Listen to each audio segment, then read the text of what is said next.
As COVID-19 brought about significant challenges to the Philippines, we are pleased to note that Australian companies in the Philippines continue to do well and that they remain confident in the future trajectory of the Philippine economy.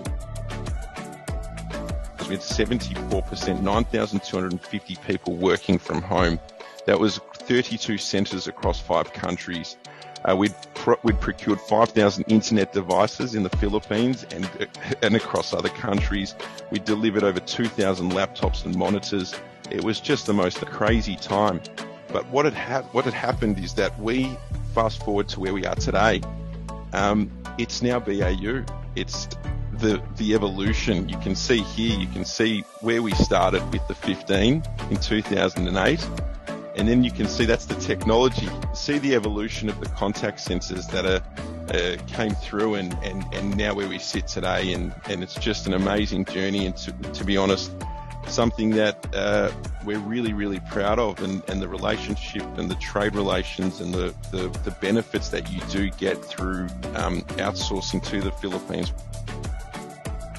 Couldn't believe the talent there, the people, I fell in love with the country, basically. And so when I came back to Australia, I always thought to myself, because I know one day technology and everything else will evolve. And since, I want to hire people and be based in Australia, wouldn't it be nice if I could somehow sustain this remote working relationship? Because I always envisioned that one day there'll be a future where there'll be local hires and remote hiring as side-by-side staffing strategies for every employer. One of the large job sites in the Philippines conducted this April a survey. It was close to 2 million people surveyed, and more than 49% of them, or I think 49%, confirmed that they would prefer to stay permanently remote.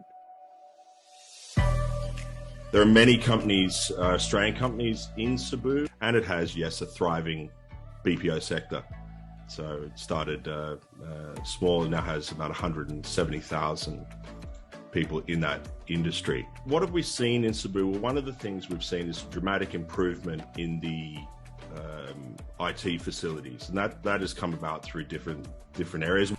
And it hasn't come about in a vacuum, right? This has come about through a well thought out policy from government, through structured public-private partnerships in Cebu. So an example of that is SEDFIT, and that was a consortium of IT companies and universities making sure that the human capital was being developed to match future work scenarios.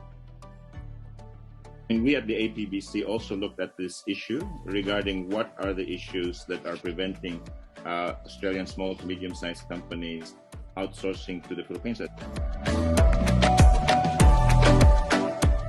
Always known that the BPO industry is huge in the Philippines, but I didn't imagine the scale, such as what we have heard from the 3 companies that were featured today.